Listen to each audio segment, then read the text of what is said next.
4, las 3 en Canarias. La tarde. Pilar García Muñiz. COPE. Estar informado.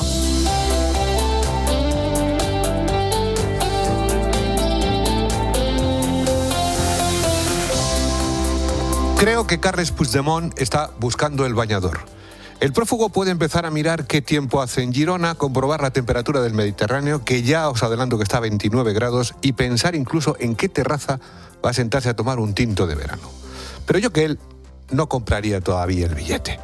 Porque la justicia europea ha desbrozado hoy una parte muy importante del camino, aunque todavía queda una barrera en España. Una importante, la orden para detenerle sigue vigente. Vamos a explicarlo bien porque entre tanto ruido es fácil confundir una cosa con otra. El Tribunal de Justicia de la Unión Europea ha dicho que la ley de amnistía es compatible con el derecho comunitario. También ha avalado que puede aplicarse a determinados delitos de malversación y terrorismo dentro de los límites que establece la propia sentencia. El fallo debe aceptarse, por supuesto. Ahora bien, Luxemburgo no ha dicho que Puigdemont pueda volver, ni ha anulado su detención. Para eso todavía tendrá que pronunciarse la justicia española y en especial el Tribunal Constitucional sobre su recurso contra la decisión del Supremo de no admitirle la malversación. Así que la pregunta de hoy que te estás haciendo, que yo me hago, la pregunta que se hace mucha gente tiene una respuesta bastante sencilla. ¿Va a volver Puigdemont? Todo apunta a que sí. ¿Cuándo? Ahí, amigo, es otra cosa. Cuando pueda atravesar la frontera sin que el primer recibimiento sea el de un agente de la policía enseñándole una orden judicial. El éxito rotundo que ha supuesto para Cataluña y para el resto de España. Una ley que este gobierno siempre defendió. Un gobierno que arriesgó para traer de vuelta la normalidad y la convivencia. Y lo logró. Ha merecido la pena. El gobierno, has escuchado al ministro Bolaños, presenta la sentencia como el triunfo de la convivencia, la reconciliación y la normalización política.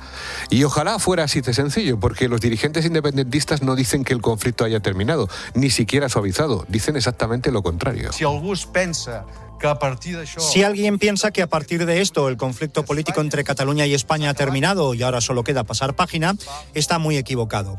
Porque hoy quiero decir, en positivo, que esto supone un revulsivo y que nos da más razones y más energía para seguir trabajando para alcanzar la independencia de Cataluña. Este es Jordi Turull, pero Puigdemont habla de una victoria rotunda.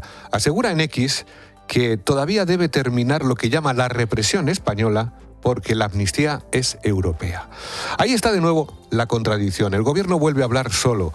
Las amnistías sirven para pasar página. Para Junts permite seguir escribiendo el mismo libro, pero ahora con menos causas judiciales y con su principal dirigente un poquito más cerca de casa. Esto no va solo de si Puigdemont vuelve, va también de cómo hemos llegado hasta aquí, porque la amnistía no nació después de una reflexión repentina sobre la convivencia.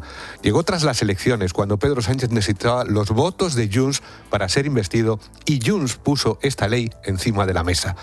Eso puede ser legal, la justicia europea acaba de decir que es compatible con sus normas, pero una sentencia jurídica no convierte automáticamente una decisión política en un ejemplo, ni obliga a olvidar por qué se tomó esa decisión. Puigdemont podrá volver, claro, quizás pronto, quizás ni para el turrón. Y cuando vuelva tendremos que preguntarnos si hemos cerrado de verdad una crisis política o si simplemente hemos pagado el billete de regreso para que continúe. Y atención, porque mientras Puigdemont señala o sueña con preparar la maleta, acabamos de conocer otra noticia que entra directamente por la puerta de la Moncloa. La Audiencia de Madrid avala que Begoña Gómez, esposa del presidente del gobierno, sea juzgada por un juzgado popular por presuntos delitos de tráfico de influencias y malversación. La audiencia elimina otros 2 delitos y le devuelve el pasaporte, pero también mantiene lo esencial. 5 magistrados consideran que hay base suficiente para que el caso llegue a juicio. Y esto sucede después de meses escuchando que aquí no había causa, sino una persecución, que el juez Peinado estaba obsesionado, incluso que quien debía terminar en el banquillo era el propio juez. Pues bien, el juez podrá ser discutido, criticado y recurrido, y Begoña Gómez conserva intacta su presunción de inocencia. Pero cuando una audiencia confirma que hay juicio, seguir diciendo que no hay nada, que no hay caso, empieza a parecerse a negar que llueve mientras uno escurre el paraguas. Hoy tenemos 2 protagonistas ante la justicia: Puigdemont soñando con su regreso, Begoña Gómez preparando su defensa y quizás también una muda limpia. Y el gobierno entre la reconciliación de uno y la inexistencia del caso del otro. Tendrá que hacer algo más difícil aún, que construir un relato, que hablar de magia, explicar los hechos. Bienvenido y gracias por la compañía. Están pasando más cosas.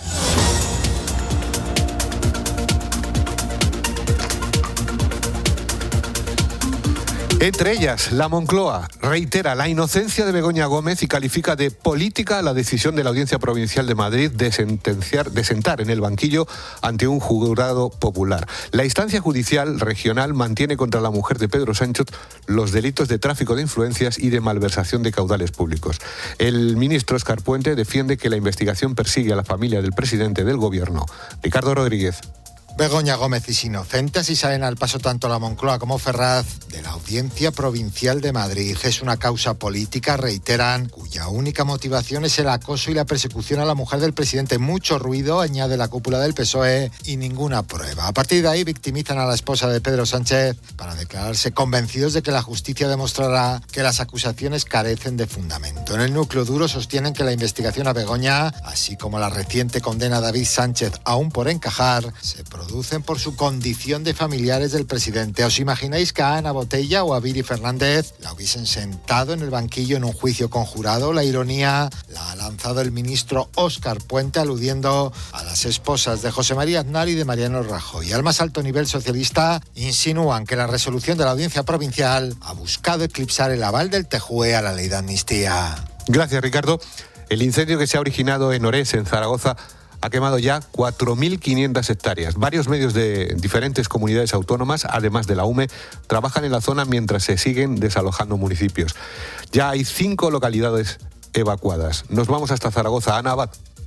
El último municipio desalojado ha sido Un Castillo, el más grande de todos los evacuados hasta el momento. Allí viven unas 600 personas que se suman a las 500 que ya habían sido previamente evacuadas de Orés, Asín, Luesia y Malpica de Arba. Muchos de estos vecinos se encontraban en sus segundas residencias de vacaciones, pero para quienes no tienen una alternativa habitacional, el municipio de Ejea de los Caballeros tiene disponible su polideportivo, el albergue y el casino.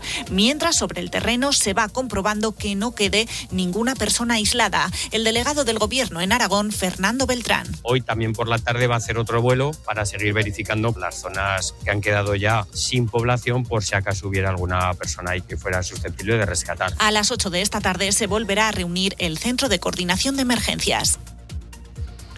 La madre de Noelia del Castillo, la joven que recibió la eutanasia el pasado mes de marzo, sigue luchando ante la injusticia de la ley que permitió que su hija muriera.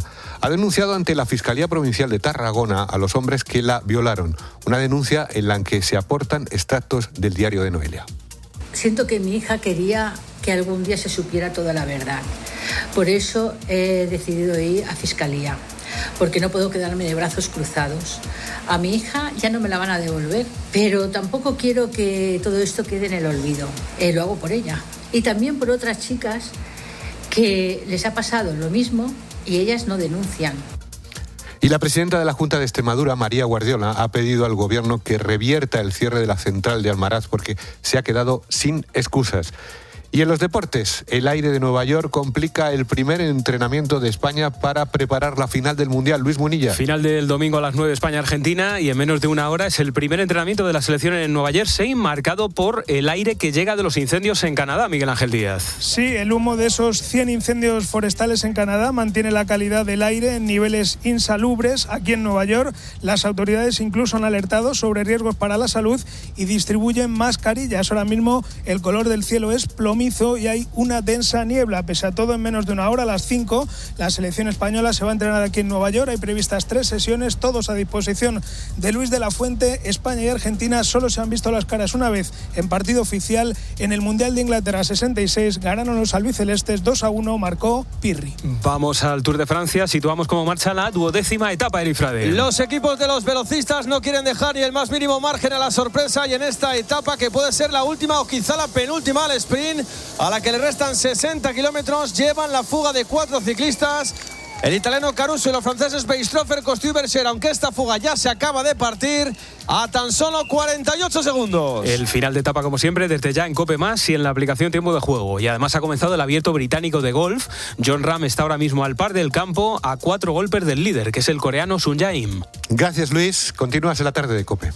A partir de este momento, COPE te da más. Si quieres seguir escuchando La Tarde, puedes hacerlo a través de nuestras emisoras de FM. Y si prefieres oír la transmisión del Tour de Francia, puedes hacerlo a través de nuestras emisoras COPE Más y Cataluña Onda Media. Y por supuesto, puedes escuchar los dos programas a través de las aplicaciones móviles y también en cope.es.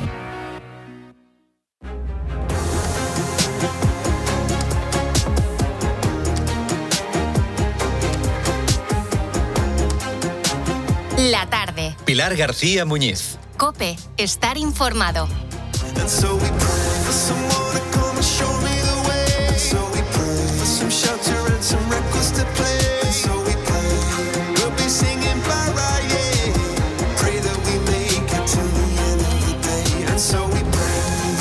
¿Qué tal? Buenas tardes, bienvenido, bienvenida, gracias por acompañarnos. Soy Carlos Gutiérrez y esto ya sabes que es la tarde de COPE, la tarde de Pilar García Muñiz. Por fin podemos ponerle nombre, camiseta y unos cuantos fantasmas al rival de España en la final del Mundial. Será Argentina, la actual campeona del mundo, la selección de Messi, la albiceleste que anoche estuvo con un pie fuera de la final, perdiendo ante Inglaterra hasta el minuto 86, y terminó remontando con 2 goles en un desenlace de esos que te dejan al ganador celebrando y al perdedor preguntándose qué demonios acaba de pasar. Así que conviene no subirse demasiado a la burra, ¿eh? ¿Da miedo? Bueno, miedo, lo que se dice miedo tampoco. Respeto, eso sí, todo el respeto del mundo, porque el último España-Argentina terminó 6-1 para nosotros, aunque fue un amistoso hace 8 años y sin Messi sobre el campo. España llega después de imponerse con autoridad Francia, Argentina después de sobrevivir a Inglaterra. Una viene jugando, la otra resistiendo. Un trámite, una transita segura, la otra ha demostrado que no sabe rendirse. Así que miedo, ya veremos. Pero emoción, desde luego, toda la emoción del mundo. Tenemos ya con quién jugarnos la final del Mundial y hoy los tribunales que siguen marcando la vida política nacional y el día viene cargadísimo. En un mismo día, fíjate que 3 cosas han pasado. 1. Se confirma que la mujer del presidente del gobierno será juzgada por tráfico de influencias y por malversación. 2. Se abre la puerta a un probable regreso del fugado Puigdemont. Y 3. El número 2 de la Guardia Civil tiene que explicarle a un juez por qué ordenó ponerse de perfil a sus subordinados en las investigaciones que afectaban al entorno del presidente del gobierno. Casi nada. Esta tarde nos proponemos explicarte todo esto lo mejor que podamos. De entrada nos quedamos en Luxemburgo. El Tribunal de Justicia Europeo no encuentra pegas jurídicas en la ley de amnistía. El gobierno y sus socios la sacaron adelante en el Congreso en junio de 2024. En una sentencia express, ese mismo mes, el Tribunal Constitucional dio el visto bueno a la polémica ley. Ahora el Tribunal de Justicia de la Unión Europea, en la sentencia que hemos conocido esta mañana, avala en términos generales la ley de amnistía. Digamos que no le pone pegas a las dudas que había planteado el Tribunal de Cuentas y la Audiencia Nacional. ¿Qué dice y qué no dice la sentencia del Tribunal de Justicia de la Unión Europea? ¿Y cuándo podrá regresar a España el fugado Carles Puigdemont, con cuantas aún pendientes con la justicia española? Bueno, lo vamos a intentar explicar con la ayuda del juez Joaquín Bosch. Magistrado, buenas tardes. Hola, Carlos, buenas tardes. Bueno, vamos a repasar algunas de las claves. La primera clave, Joaquín, el tribunal no entra a valorar la ley de amnistía, entre otras cosas porque no es esa su función, ¿no? Efectivamente, el tribunal no entra en si es una ley positiva o negativa, sino que analiza la adecuación de dicha ley con las normas europeas. Y a partir de ahí llega a la conclusión de que no hay ninguna incompatibilidad con las cuestiones que se le han planteado. Lo que sí que dice es que una amnistía, en abstracto, es compatible con el sistema democrático y con un Estado de Derecho, siempre y que cuando hay un conflicto político busque la reconciliación social, la normalización institucional con criterios de proporcionalidad. Y al final viene a decir que esto es una decisión de cada Estado. Por tanto, es sobre todo entre líneas, nos está diciendo que es una decisión política, siempre y cuando sea compatible con las normas europeas y considera que no se han rebasado, digamos, los límites de las normas europeas. Segunda clave, resuelve dudas concretas planteadas por la justicia española. La primera instancia que preguntaba, que tenía dudas sobre la compatibilidad del derecho comunitario con esta ley española de amnistía, es el Tribunal de Cuentas. ¿Qué responde el tribunal? Ahí el Tribunal de Cuentas español planteaba que podía haber una afección a los intereses financieros y económicos de la Unión Europea y por eso se podía haber rebasado las normas europeas. El tribunal analiza esta cuestión porque hay varias decenas de cargos independentistas que realizaron toda una serie de gastos, pero el tribunal lo que dice, el Tribunal Europeo, que no eran propiamente presupuestos de la Unión Europea. Y una de las cuestiones que planteaba en nuestro Tribunal de Cuentas era que si se hubiera producido la independencia, esto hubiera restado fondos a los presupuestos de la Unión, lo que viene a decir de alguna forma, de una manera que a mí me ha llamado la atención, la sentencia es que, bueno, que si una parte del territorio se va, se pierde esa aportación, pero también esos que se van pierden los beneficios. Y en conjunto no ve que la ley suponga una pérdida o una amenaza o un peligro para los intereses financieros de la Unión, y por eso entiende que es compatible y que se puede aplicar, y esto tendrá la consecuencia de que el Tribunal de Cuentas tendrá que amnistiar a estas decenas de cargos independentistas que estaban pendientes de esta resolución. Bueno, vamos con las dudas del otro tribunal. ¿Qué dudas planteaba la Audiencia Nacional y cómo las resuelve el Tribunal de Justicia de la Unión Europea?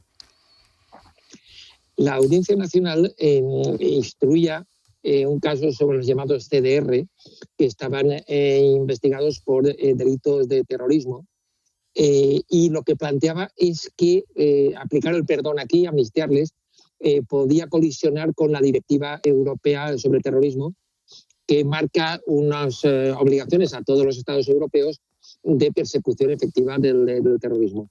Lo que viene a decir el tribunal es que eso es cierto, que supone un perdón para actos de terrorismo, pero entiende que no es desproporcionado porque se dejan fuera del perdón los actos de terrorismo muy graves, que los que atenten contra la vida, gravemente contra la integridad de las personas, y únicamente es amnistía actos de menor entidad. En este caso era más bien preparación de sabotajes y actos de este tipo, y lo que había eran tenencias de explosivos. No se llegó a atentar contra la vida de otras personas.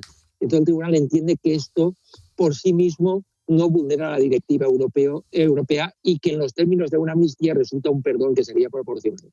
Bueno, pues magistrado, le planteo lo que yo creo que todo el mundo se está preguntando. ¿En qué situación queda ahora Puigdemont? ¿Qué tribunales españoles se deben pronunciar ahora para permitirle regresar o no a España? Porque ahora mismo, Joaquín, recordemos que sobre Puigdemont pesa una orden de detención nacional e internacional emitida por el magistrado Pablo Llarena.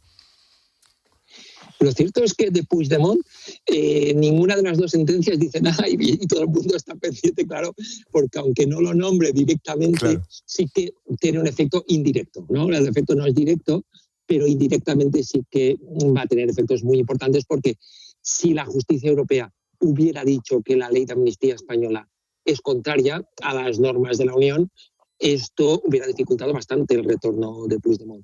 Como la ha convalidado en líneas generales, ahora mismo hay una orden de detención del Tribunal Supremo que no aplicó la ley de amnistía a Puigdemont por considerar que no entraba en el delito de malversación sobre los hechos que se atribuyen a Puigdemont, pero él recurrió en amparo ante el Tribunal Constitucional y por eso ahora mismo, si volviera Puigdemont, incluso con esta sentencia europea, sería detenido con toda seguridad. En otoño está previsto que el Tribunal Constitucional decida el recurso de Puigdemont para dejar sin efecto esta orden de detención, y ahí es previsible, a la vista de cómo han evolucionado estas cuestiones en el ámbito jurídico, o al menos es bastante posible que el Tribunal Constitucional en otoño sí que pueda decidir amparar en su caso a Puigdemont, y en ese caso el Supremo sí que tendría que levantar la orden de detención, pero todavía tendremos que esperar a ese pronunciamiento del Constitucional. Magistrado Joaquín Bosch, muchas gracias por todas las aclaraciones y muy buenas tardes. Gracias y un abrazo. Ana Martín y Lorenzo Silva están hoy conmigo en la tarde de COPE. Ana, Lorenzo, buenas tardes. Hola, Carlos, buenas tardes. Bueno, ¿qué os llama la atención del pronunciamiento del Tribunal de Justicia de la Unión Europea? Pues a mí, desgraciadamente, Carlos, nada. Yo creo que no debemos engañarnos. Hace tiempo que el Gobierno y los independentistas ganaron la batalla política de la amnistía porque consiguieron imponer el marco de que el debate sobre la amnistía se circunscribe solo al ámbito jurídico y no al moral, ni al ético, ni al de las líneas rojas que debe haber en política, como si en una democracia los únicos límites fueran la ley y todo lo que no está prohibido está permitido, que todos entendemos que no es así, ¿verdad? Y como el Tribunal Constitucional pues ya dijo hace un año que la amnistía es constitucional y el Tribunal de Justicia de la Unión Europea dice ahora que es ajustado a derecho europeo, pues chimpum para el Gobierno, dicho con ironía, ojo. Pero aquí la oposición también tiene su parte, porque es verdad que en el pasado peleó en contra de la amnistía en las Cortes, en las calles y en los tribunales, pero a estas alturas, cuando llega esta sentencia, ya había claudicado el Partido Popular. No sé si por agotamiento, por aburrimiento, por ambas cosas y también por oportunidad incluso. Recordemos que hace unas semanas, en la clausura del Congreso del PP catalán, el propio Alberto Núñez Feijóo dijo que había que pasar página del procés en medio de un evidente acercamiento, claro está, a Junts. Lorenzo. A mí tampoco me sorprende nada. Lo sorprendente habría sido que el tribunal tomara otra decisión y ni siquiera me sorprende la unanimidad. Tengamos en cuenta que está dictaminando sobre una cuestión que ha sido zanjada en el ámbito español mediante una ley emanada del Parlamento que ha tenido mayoría. Por otra parte, no ha habido ningún perjuicio para las finanzas de la Unión Europea, porque eso es evidente, y el terrorismo del que se trataba era un terrorismo, si se quiere, doméstico, que no es el que afecta ni mucho menos a los intereses europeos, y además de baja intensidad porque no llegó a producir ningún efecto. Es decir, son tipos penales que incluso, bueno, pues en algunos casos, en algunas legislaciones, podrían ni siquiera ser considerados terrorismo, con lo que era muy difícil que eso considerara el tribunal, ¿no?, que había que hacer algún tipo de salvedad. Creo que la solución jurídica era la que era de esperar, ¿no? Para mí la consideración es, bueno, en qué medida el discurso, ¿no?, que se hace, y además se ha agarrado alguna alusión de pasada a la sentencia, que tampoco es que diga que eso ya ha sucedido, ¿no?, sino que dice que, bueno, que una medida de amnistía, que es una medida política en aras de la reconciliación, pues que en principio, si no afecta gravemente a intereses vitales de la Unión Europea o de la legislación o de los principios de la legislación comunitaria, no hay por qué impedirla, ¿no? No está diciendo que se produzca esa reconciliación, pero hay quien dice que sí, ¿no?, que a fin de cuentas que la amnistía ha traído la reconciliación. A mí eso es lo que, bueno, me lleva a preguntarme, ¿no?, ¿qué reconciliación?, ¿no? Porque teóricamente hay dos posibilidades de reconciliación. Una reconciliación en la que, digamos, que después de un conflicto pues se reconocen errores por parte de ambas partes. Es una reconciliación bastante difícil, que no se suele dar en la práctica. O la otra reconciliación, que es un poco la de la transición española, pues ambas partes renuncian a seguirse arreando, ¿no? Pero aquí solo hay una parte que ha renunciado a seguir arreando, que es España, y la otra arrea mañana, tarde y noche. Claro. Y Puigdemont lo que ha dicho pues es que la amnistía es europea, cuando la amnistía que tiene es del Parlamento español y que la represión es española. Es decir, aquí reconciliación cero, por lo menos por una parte. Y el problema que tiene Puigdemont, lamentablemente, no es un problema ni de la legislación comunitaria ni de ningún otro tipo. El problema que tiene es de la propia ley de amnistía. La propia ley de amnistía española, que hizo una salvedad respecto a que la malversación pudiera beneficiar personalmente a los líderes. Y el Tribunal Supremo pues entiende que cuando un líder promueve una causa que le interesa a él utilizando los recursos públicos, pues está obteniendo un beneficio personal o interpretación que será discutible, será lo que se quiera, ¿no? Pero en la que ni siquiera ha entrado el Tribunal Europeo. Por eso Puigdemont no vuelve. Bueno, en este día tan intenso en el informativo hemos conocido que la mujer del presidente del gobierno, Begoña Gómez, será juzgada con jurado popular por 2 delitos en relación a su cátedra en la Universidad Complutense. La audiencia avala la decisión del juez Peinado de llevar a juicio con jurado popular a Begoña Gómez, pero rebaja de 4 a 2 los delitos por los que será enjuiciada. apropiación indebida y corrupción en los negocios. Y retira las medidas cautelares que le había impuesto el juez. Así que recupera su pasaporte. Bueno, incorporamos a esta mesa a Ricardo Rodríguez, mi compañero jefe de política de la cadena COPE. ¿Qué tal, Ricardo? Buenas tardes. ¿Qué tal? Muy buenas tardes. Bueno, ¿cómo ha recibido el gobierno la decisión de la Audiencia Provincial de Madrid? Bueno, pues la resolución ha sido, digamos, el último golpe al entorno familiar de Pedro Sánchez, cuando aún, hay que recordar, está digiriendo la condena a su hermano, a David. Tanto la Moncloa como Ferraz han salido al paso proclamando, evidentemente, la inocencia de Begoña Gómez, subrayando o considerándolo o reiterando que es una causa política cuya única motivación es el acoso y la persecución a la mujer del presidente. Mucho ruido añade la cúpula del PSOE y ninguna prueba. A partir de ahí, pues lo que han hecho es victimizar a la mujer de Pedro Sánchez para declararse convencidos de que la justicia demostrará que las acusaciones carecen de fundamento. En el núcleo duro sostienen que la investigación se produce por su conducción de mujer de esposa de familiar. Y luego tenemos ya incendiado un día más al ministro Óscar Puente en las redes, bueno, están que arden, y hoy lanzando la pregunta irónica, supuestamente, de ¿os imagináis que a Ana Botella o a Viri Fernández le hubiesen sentado en el banquillo en un juicio conjurado? Bueno, pues que sepamos, las mujeres de José María Aznar y de Mariano Rajoy pues no han sido juzgadas por nada ni están sometidas a ningún proceso judicial, pero bueno, lo que sí hacen es también añadir o insinuar que la decisión de la Audiencia Provincial ha buscado eclipsar ese aval del TJUE a la ley de amnistía. No te vayas, Ricardo, porque tenemos mucha plancha por delante. Todo esto se produce 2 días después de conocer la condena a 9 años de inhabilitación para empleo o cargo público al hermano del presidente del gobierno. Lorenzo, Ana, ¿qué os parece la decisión de la audiencia de enjuiciar a Begoña Gómez? Y ¿vosotros creéis que puede sobrevivir un jefe de gobierno con su mujer y su hermano condenados a un punto de ir a juicio? A ver, un jefe de gobierno no. Este jefe de gobierno sí. Lo digo porque, claro, es que en el gobierno, ahora recordabas la condena a su hermano, que es del martes, ya tenían la plantilla hecha sobre lo que decir si finalmente Begoña Gómez iba a juicio, porque es lo que dijeron hace 2 días con la condena por prevaricación contra David Sánchez, pues que es inocente, que esta es una causa política, que es una persecución a la familia del presidente, que es una indecencia, que parte todo de recortes de prensa y de una acusación de una asociación ultraderechista.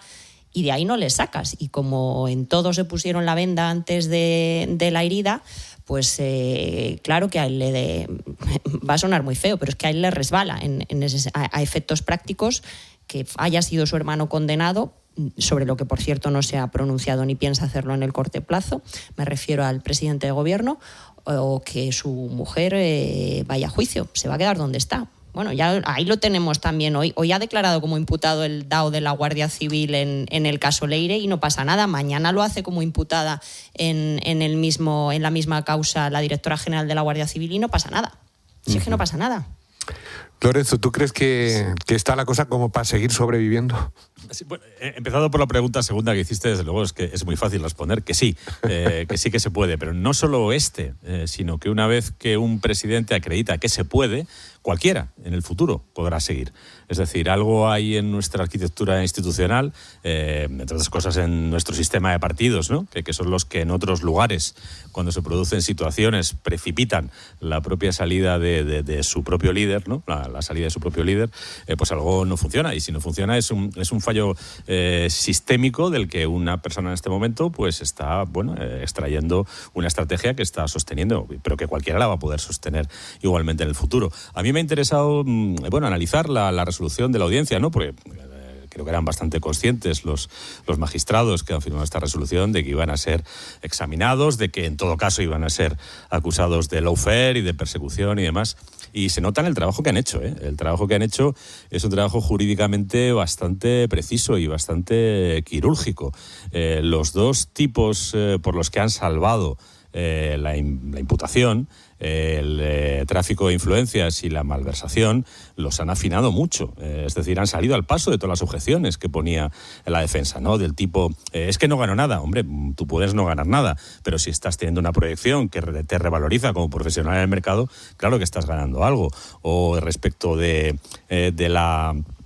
tráfico de influencias, hombre, tú no puedes llamar a un señor para que venga a un despacho en la Moncloa y no pretender que eso le está suponiendo, pues, digamos, una presión adicional respecto a lo que decidiría si le llama a cualquier otro ciudadano, ¿no?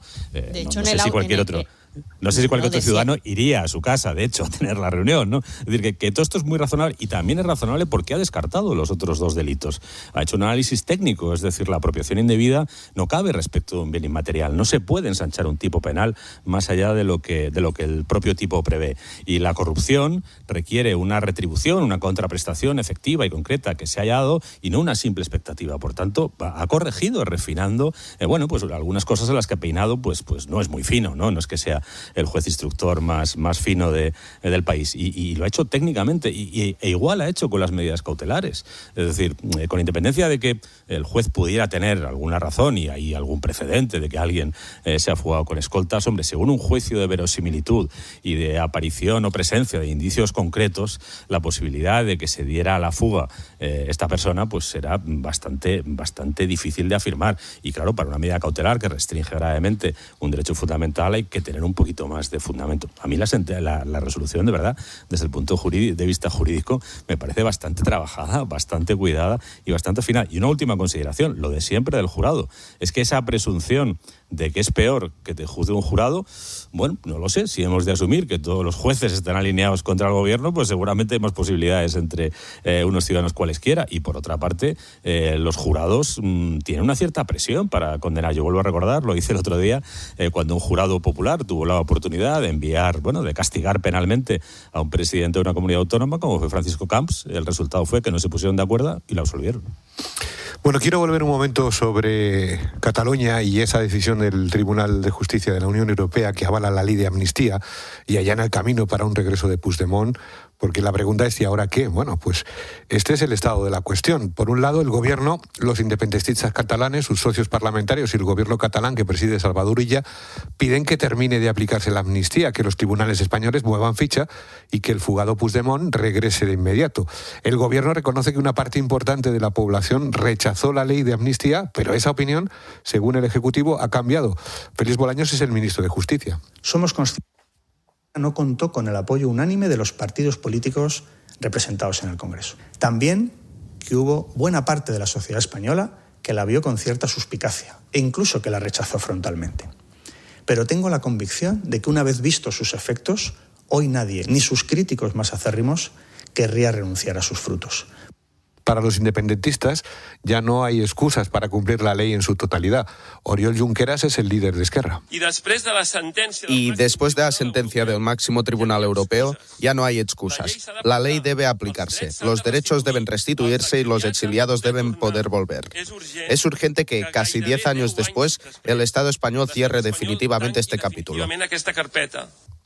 Ana, te pregunto a ti porque he visto que has escrito en el debate sobre esto. ¿Un regreso más o menos próximo de Puigdemont recompondría las relaciones del gobierno con Junts, que ahora mismo están rotas, y esa relación ya está rota para lo que queda de legislatura, o no? Bueno, ¿qué más le gustaría al gobierno? Pero yo creo que eso no lo vamos a ver. A mí me parece que Junts ha pasado la página de Sánchez, me parece, y es lo que ellos dicen, aunque no lo deje caer apoyando una moción, una hipotética moción de censura del Partido Popular. Pero es verdad que en el último pleno de junio apoyó una moción no vinculante que pedía explícitamente la dimisión del presidente. Este mismo martes ha tumbado la senda de estabilidad del gobierno y la semana que viene, el jueves, lo hará por segunda vez y definitiva. Yo creo que tal vez si Puigdemont hubiera podido venir antes, pues habría bastado, pero ahora ya no. Recordemos que desde otoño Junts tiene bloqueada la legislatura. Y por no hablar de que, el CIS catalán la semana pasada revelaba un sorpaso de Alianza Catalana a Junts, por lo tanto acercarse a un personaje tóxico como lo es hoy Sánchez no ayudaría en nada a Junts a remontar. Y es que además recordemos que los que han sido los dos interlocutores principales del PSOE con Junts, que son Santos Cerdán y José Luis Rodríguez Zapatero, pues uno está expulsado del PSOE y en libertad provisional, y el otro, que es el expresidente del gobierno, es irrecuperable políticamente para el Partido Socialista. Y luego déjame decirte, Carlos, una última cosa, y yo destacaría de la luz de reacciones hoy a la sentencia del Tribunal de Justicia de la Unión Europea, la sincronización casi perfecta entre el gobierno, la Generalitat de Salvador Illa, el PSOE, Junts y Esquerra, pidiendo o casi exigiendo al Tribunal Supremo que aplique de una vez la ley de amnistía en su totalidad, porque es verdad que al fin y al cabo el alto tribunal ha sido, bueno, el pie en pared, digamos, hasta ahora, porque no ha considerado que la malversación que pudieron cometer ni Junqueras ni Puigdemont sea amnistiable. Y ahora yo creo que estos días lo que va a aumentar el gobierno es los decibelios contra un Tribunal Supremo y contra jueces en concreto como lo son Pablo Llarena o Manuel Marchena, a los que considera en buena medida responsables de que la situación política con Junts se les haya enquistado hasta el punto en que lo está. Oye, Ricardo Rodríguez, nuestro jefe de política de COPE, ¿qué sensación hay en el gobierno tras la decisión del Tribunal de Justicia Europeo? ¿Tú crees que el gobierno le va a meter presa al Tribunal Constitucional para que resuelva cuanto antes el recurso de amparo y al final permita el regreso de Puigdemont? Bueno, algo de eso ya hay, aunque hace unos años se podía escuchar a próximos a Pedro Sánchez decir aquello de Cataluña tiene relato pero carece de solución. Ahora lo que hacen es celebrar ese espaldarazo del tejú de la amnistía y claro que urgen a aplicarlo lo antes posible a los líderes del proceso. Lo hemos escuchado por boca de Bolaños defendiendo que ya no hay dudas con la ley y que este es el final del debate. Lo ha dicho textual y la Moncloa está muy interesada en subrayar esa idea, o sea, considerar que el horizonte ya está despejado para la plena aplicación de la ley. Lo subrayaba Ana, el problema es que no solo hay que mirar al Constitucional, sino también al Tribunal Supremo. Y los siguientes pasos pasan por el Constitucional, que resuelva los recursos de amparo en otoño, y luego ya el Supremo pues tendrá que levantar esas órdenes de detención que aún pesan sobre Carles Puigdemont. Y cierro contigo, Lorenzo, este asunto. ¿Al Partido Popular le puede convenir un regreso de Puigdemont si Feijóo llega o logra llegar a la Moncloa? Pues no lo sé, no sé a qué efectos, porque si partimos del mapa actual, a mí me parece difícil, desde luego, que Pedro Sánchez recupere el apoyo parlamentario de Junts, pero más difícil me parece todavía que el PP obtenga esos 7 escaños para respaldar una moción de censura. Y si pensamos en el escenario siguiente, pues no sé muy bien, es posible que los votos de Junts sean perfectamente innecesarios, ¿no? Por no decir que después del siguiente ciclo electoral, con la Alianza Catalana ya sobrepasándolos, pues su capacidad de maniobra y de influencia, no ya en la política nacional, sino en la propia política catalana, va a ser menor. Es decir, da la sensación de que Puigdemont va a volver, porque volverá con la bendición, me imagino, del Constitucional, a un país en el que, bueno, puede ser un símbolo, pero poco más, para poner una vitrina y ya. Pues gracias, Ricardo Rodríguez. Gracias a ti, Carlos. Y te esperamos aquí, pues si esto está calentísimo. Bueno, o sea, esto... aquí todos los días es un festival. Un abrazo, Ricardo. Gracias.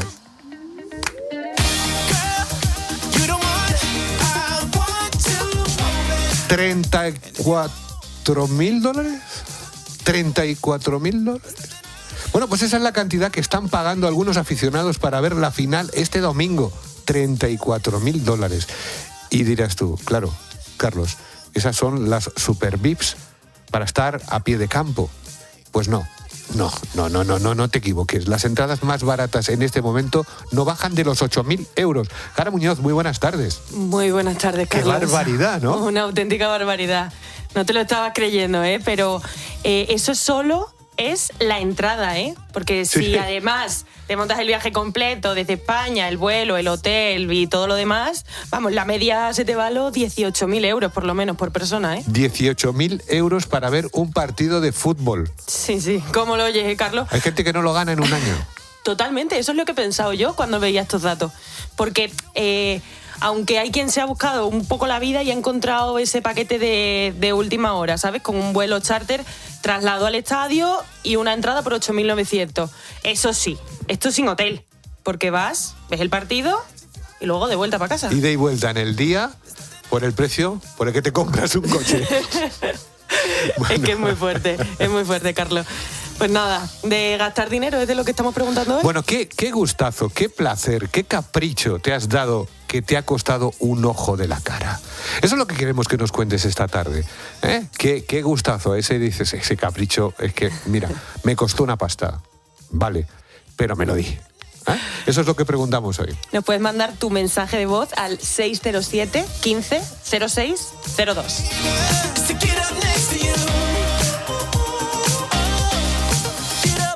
La tarde. Pilar García Muñiz. COPE. Estar informado. Para toda una generación, este domingo será la primera vez. ¡España va a jugar la final de la Copa del Mundo! Porque 16 años después, volvemos a una final del Mundial. ¡Vamos con la furia! Y volveremos a soñar con España, a emocionarnos, a hacer historia. Un camino en búsqueda de la segunda estrella. Este domingo, desde las 3 de la tarde en COPE, la finalísima del Mundial. España-Argentina. Toda la previa, el ambiente y la emoción de un país con los números 1 del deporte en directo desde Nueva York. Está llegando el autobús. Con Paco González, Manolo Lama, Andrea Peláez y Eric Frade en tiempo de juego. Sale a calentar España. Y después, todo lo que deje la final con Juanma Castaño. Vive en COPE un partido para la historia. ¡Vamos, España! ¡Vamos, España! Ocasión Plus. Ojo, porque parece que lo ha visto claro. Entra rápidamente a Ocasión Plus. Ahí está. Atención, porque ve la oportunidad. Se abre paso, se acerca y coche seminuevo para casa con Ocasión Plus. Cuando se trata de coches seminuevos, yo voy a ganar. Yo voy a Ocasión Plus. Hola, si tienes el seguro de hogar vinculado a tu hipoteca, esto te interesa. Totalmente tipo directo, porque Línea Directa ha conseguido lo nunca visto en los seguros de hogar. Si tienes el seguro de hogar vinculado a tu hipoteca y lo traes a Línea Directa, pagarás un 40% menos garantizado. Y con las mismas coberturas. ¿Y lo del sorteo? Es verdad. Y solo por calcular el precio de tu seguro, entras en el sorteo de un año de hipoteca gratis. Llama o entra en lineadirecta.com.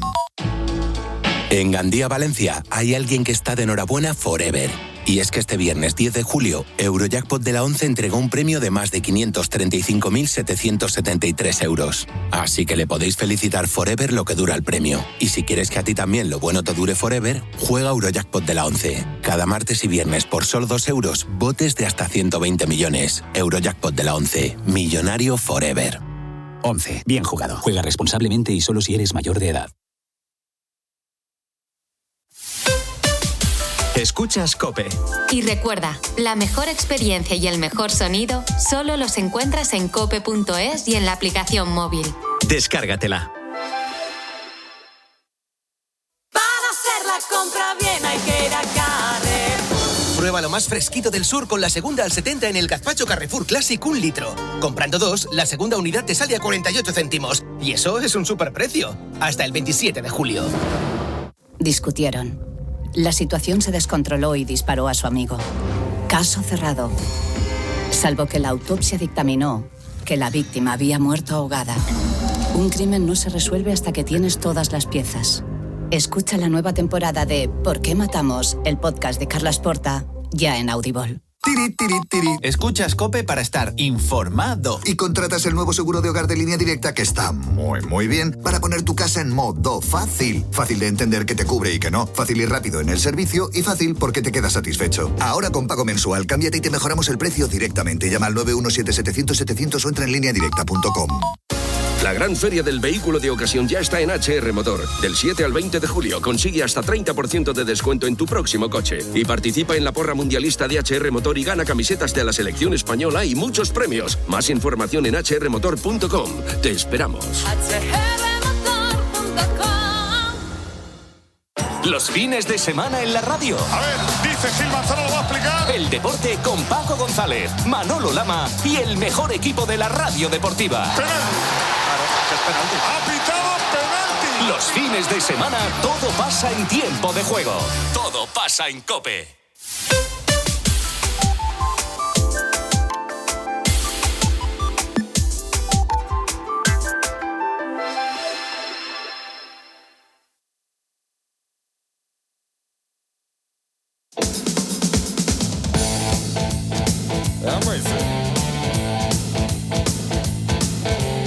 La tarde. Pilar García Muñiz. COPE. Estar informado.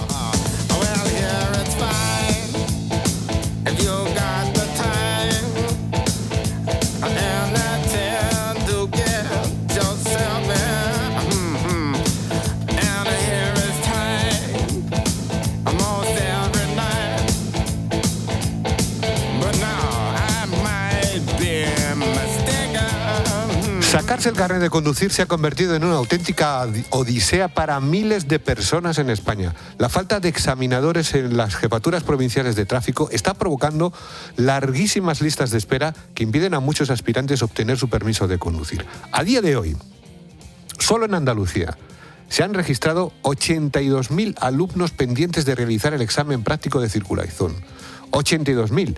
La previsión va en aumento y las autoescuelas andaluzas ya han anunciado que se van a manifestar por primera vez mañana, viernes 17 de julio, frente a todas las delegaciones de tráfico de las 8 provincias andaluzas para exigir medidas urgentes y definitivas a la DGT. Son que pongan más examinadores, den fechas de exámenes más seguidas, que es un problema que se puede solucionar y está afectando a muchas personas en su futuro.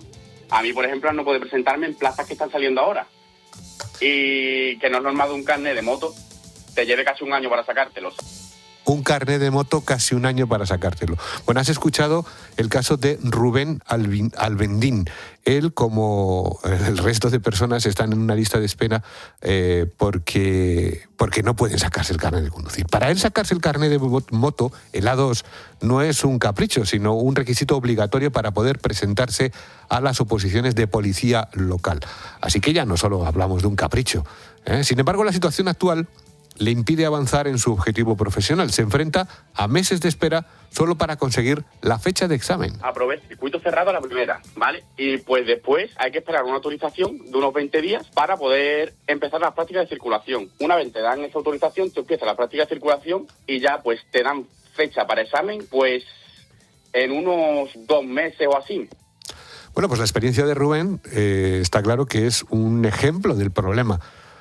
Tras 5 meses de espera, aprobó el examen de circuito cerrado a la primera, sin embargo, suspendió la prueba de circulación y ahora se enfrenta a una nueva demora. Bueno, hablé con mi profesor, le digo, bueno, ¿cuándo puedo presentarme? Que van a hacer oposiciones y demás, y me dice, Rubén, ahora mismo nada, hasta dentro de unos 3 o 4 meses. En noviembre así es cuando te van a dar la siguiente fecha. Bueno, pues en ciudades como Huelva la situación es insostenible. Hay actualmente entre 4.500 y 5.000 personas que no pueden obtener el permiso de conducir por la insuficiente plantilla de examinadores. Jesús Rodríguez es gerente y profesor de la autoescuela Saltés y nos ha contado los problemas a los que se enfrenta día a día debido a este bloqueo estructural.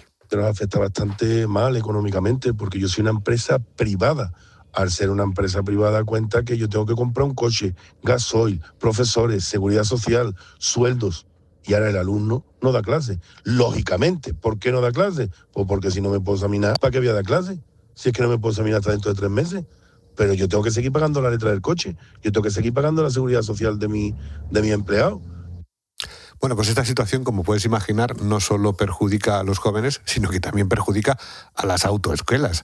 La verdad es que es una crisis que va mucho más allá de lo que son las tasas de examen o que te toca directamente el derecho el derecho al empleo y a la formación de miles de ciudadanos. Bueno, esta situación, como puedes entender, tampoco es una cosa exclusiva de Andalucía, sino que las autoescuelas de todo el país, de toda España, se ven afectadas. Para analizar la magnitud de este colapso, nos acompaña a esta hora en la tarde de COPE Fernando Lara, responsable de formación de autoescuela Lara. Fernando, buenas tardes. Hola Carlos, buenas tardes a todos. Bueno, Fernando, la falta de examinadores está asfixiando por igual al resto de comunidades aquí en Madrid, en el resto de sitios de provincias. Pues mira, la verdad es que la situación es muy, muy mala. Entonces tenemos la situación mala y la situación peor.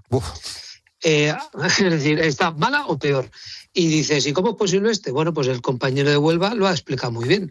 Si no hay examinadores, si en provincias o en zonas, por ejemplo, Baleares, Cataluña, el sueldo de estos funcionarios es lo mismo, pero la vivienda es imposible, nadie quiere ir a esas zonas de trabajo. Entonces, la realidad es que estamos mal o peor que mal.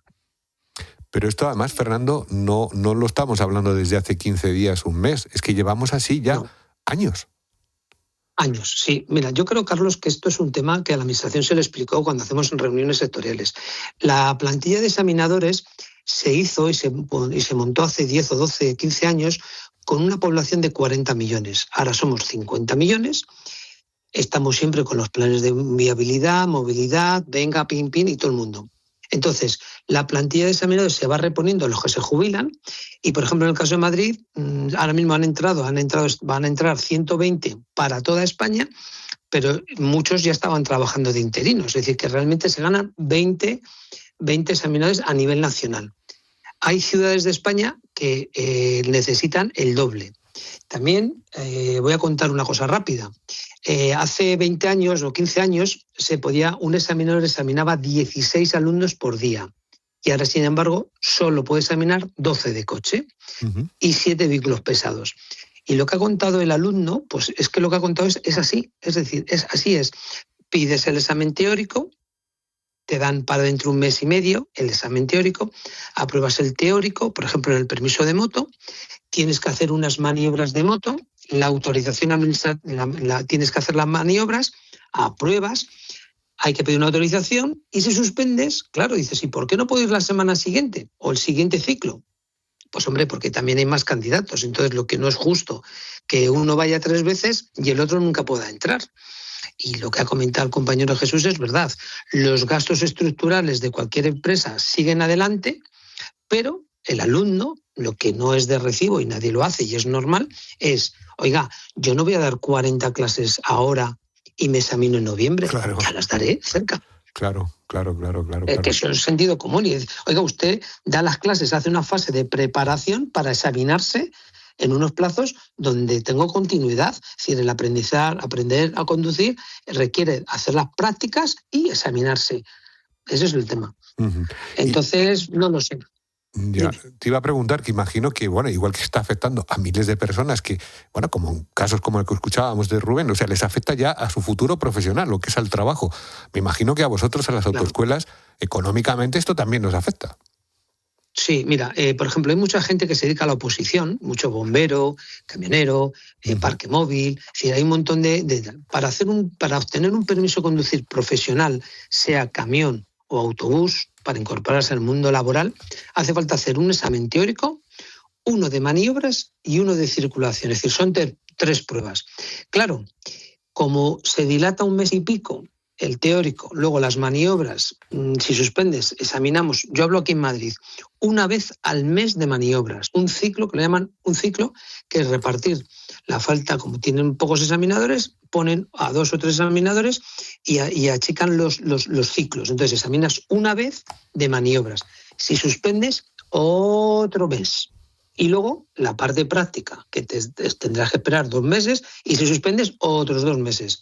Y entonces, ¿cómo se soluciona esto? Pues mira, la solución de esto sería, 1, horas extras por las tardes, los sábados todos los días hacer horas extras, los sábados, si quisiera la administración, hacer los vehículos pesados, los que son para oposiciones y para motos, y luego incrementar de forma progresiva, ir adaptando la plantilla de examinadores acorde a la población.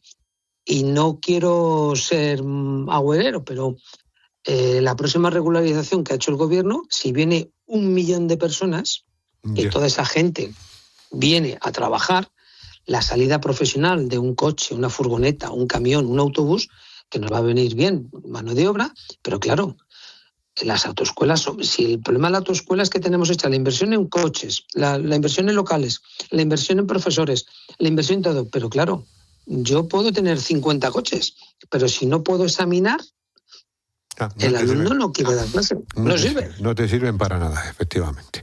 En fin, Fernando... Entonces, y lo de la huelga el viernes es una tristeza. Tener que salir a pedir trabajar, a poder trabajar en Andalucía, se empieza el viernes por Andalucía, porque es que lo de Huelva y Andalucía y Granada es igual. Pero bueno, oye Carlos, que nada, a ver si la solución es aumentar la plantilla o buscar una gestión privada, semipública privada o depender de las comunidades autónomas o algo, pero hacer algo. Me quedo con eso. Fernando Lara, responsable de formación de Autoescuelas Larax. Muchísimas gracias por acompañarnos. A ustedes, y ayudarnos a entenderlo. Gracias, Carlos. Bueno, Lorenzo, Ana, me queda muy poquito tiempo, pero otra cosa que está colapsada.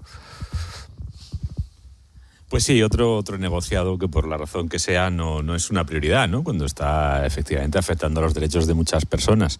Es algo parecido a ese documento que ha aparecido de una filtración que va a sacar la Comisión respecto de, recriminándonos el larguísimo plazo que llevan los procesos de corrupción en España. Es algo que tiene una solución muy sencilla y que no es ni muy cara. Tampoco serían muchos puestos de jueces los que habría que crear, pero por alguna razón pues ahí no hace falta y oye, hay otros negociados donde sí que hay gente de sobra. Pues tenemos más tapones y aquí no pasa como en la Unión Europea, que están pegados a la botella, ¿verdad? Yo solo incidir en lo que recordaba tu entrevistado, que no se trata ya solo de jóvenes a lo mejor de 18, 19, 20 años que quieran sacarse cuanto antes el carnet para quitárselo de encima, como hicimos mucho, sino que también hay gente a la que le va la profesión en ello, que es que necesitan determinados tipos de carnets para, para poder hacer unas oposiciones o lo que sea. Lorenzo Silva, Ana Martín, gracias compañeros por este ratito en la tarde de COPE. Hasta la próxima, compañeros. Hasta la próxima, Carlos. Adiós, buena tarde. Un abrazo.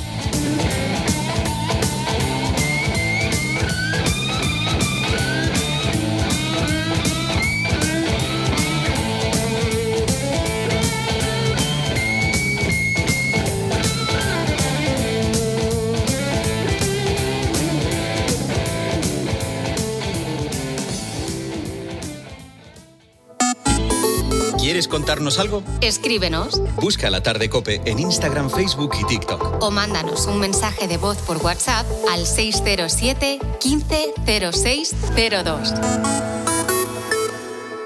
Soy Marc Márquez. En una carrera, cada segundo cuenta. Necesitas anticiparte al riesgo, tomar decisiones rápidas y confiar en un equipo experto. Y para proteger tu casa, también. Y es que cuando cada segundo cuenta, es la combinación de tecnología avanzada, velocidad de respuesta y el equipo humano de Verisure lo que marca la diferencia para evitar el peligro. Cuando salgo de casa, quiero hacerlo con la misma seguridad con la que entro en el circuito. Por eso, confío en Verisure. Cuando cada segundo cuenta, no hay nada como ser el primero. Llama al 900-666-777. Verisure. ¿Qué? ¿Que no me das un coche de sustitución? Pues ¿sabes qué? Yo me voy a la Mutua. Vente a la Mutua y además de coche de sustitución, te bajamos el precio de tus seguros, sea cual sea. Llama al 91 555 5555. ¿Qué? Vente a la Mutua. Condiciones en Mutua.es. Llegan las segundas rebajas a la colección de baño en El Corte Inglés, con hasta un 40% de descuento. Tenemos todo lo que necesitas para disfrutar de un verano inolvidable. Bikinis, bañadores y en una gran variedad de marcas. Las segundas rebajas en la colección de baño en El Corte Inglés. Hasta el 22 de julio en tienda web y app. Las Relabs de Vision Lab. Hasta 60% de descuento en gafas graduadas, sol, lentillas, audífonos y gafas Eclipse de regalo por cualquier compra. Las Relabs, las rebajas de Vision Lab. Escuchas La Tarde. Y recuerda, la mejor experiencia y el mejor sonido solo los encuentras en cope.es y en la aplicación móvil. Descárgatela. Desde mocasines hasta sneakers y sandalias, Fluchos acompaña tu día con estilo y cada paso se siente ligero de verdad. Artesanía española, materiales premium y diseño pensado para cualquier ocasión. Además, descubres su nueva colección de primavera-verano. Fluchos, comodidad absoluta. A la venta en las mejores tiendas. Pon tu mente en blanco e imagina un vino blanco como el azul del mar. Es un blanco como ninguno. Vinos de la denominación de origen Rías Baixas. Albariño como ninguno. NH Collection Hotels and Resorts. Hoteles únicos, en destinos excepcionales. Experiencias extraordinarias alrededor del mundo. Disfrute de privilegios exclusivos reservando en nhcollection.com. Una marca de Minor Hotels. Nunca dejes tirado a otro motero. Cuando eres motero hay muchas leyes no escritas, pero cuando eres mutuero hay una ley que sí está escrita, y es la siguiente. Vente a la Mutua con tu seguro de moto y te bajamos su precio sea cual sea. Llama al 91 555 5555. Hazte mutuero. Condiciones en Mutua.es. Con la nueva app de COPE lo tienes todo a tu alcance. Situamos marcadores de lo que tenemos en juego. Tus programas favoritos en directo, notificaciones personalizadas, la información de tu COPE más cercana y la mejor calidad de sonido. Descarga ya la nueva app de COPE y lleva la radio contigo. Compatible con CarPlay y Android Auto.